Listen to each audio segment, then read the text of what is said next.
ഈശോ മിശിഹായിലേറ്റവും സ്നേഹവാത്സല്യമുള്ളവരെ, തിരുസഭാമാതാവ് നോമ്പുകാലത്തിന്റെ 4-ാമത്തെ ദിവസത്തിലേക്ക് പ്രവേശിച്ച് ലൂക്കായുടെ സുവിശേഷം 22-ാം അധ്യായം 24 മുതൽ 30 വരെയുള്ള തിരുവചന ഭാഗം ധ്യാനിക്കുവാനായി നമുക്ക് നൽകിയിരിക്കുകയാണ്. ഈശോയുടെ 12 ശിഷ്യന്മാര് തങ്ങളിൽ ആരാണ് വലിയവൻ എന്ന് തർക്കിച്ചു കൊണ്ടിരുന്നപ്പോൾ ഈശോ അവരുടെ ഇടയിലേക്ക് ചെന്നിട്ട് അവരോട് പറയുകയാണ്, നിങ്ങളിൽ ഏറ്റവും വലിയവൻ ഏറ്റവും ചെറിയവനെ പോലെയും അധികാരമുള്ളവൻ ശുശ്രൂഷകനെ പോലെയും ആയിരിക്കണമെന്ന്. നമ്മോട് ഓരോരുത്തരോടും ഈശോ പറയുന്നതും അതുതന്നെയാണ്. ഏറ്റവും ചെറിയവരായിരിക്കുവാൻ, ചെറുതായിരുന്നു കൊണ്ട് വലിയ കാര്യങ്ങൾ ചെയ്യുവാനായിട്ട് ഈശോ നമ്മോട് പറയുകയാണ്.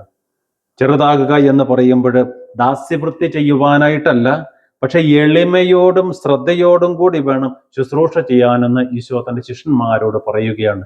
നാം ഓരോരുത്തരും ഈശോയുടെ ശിഷ്യന്മാരാണ്.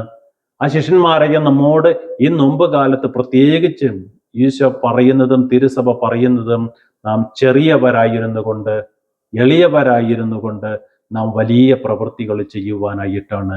ഈശോയ്ക്ക് ഇഷ്ടപ്പെട്ട രീതിയിൽ, ഈശോയ്ക്ക് ഇഷ്ടമുള്ള മക്കളായിട്ട് ജീവിക്കുവാനായി നമ്മോട് ഇന്ന് ആവശ്യപ്പെടുകയാണ്. ഇന്നത്തെ വചനം പോലെ എളിയവരായി ജീവിക്കുവാൻ, ചെറിയവരായി ജീവിക്കുവാനായി നമ്മെ സഹായിക്കണമെന്ന് ആ ഈശോനാഥന്റെ മുമ്പിൽ തന്നെ നമുക്ക് മുട്ടുകുത്തി പ്രാർത്ഥിക്കാം, യാചിക്കാം.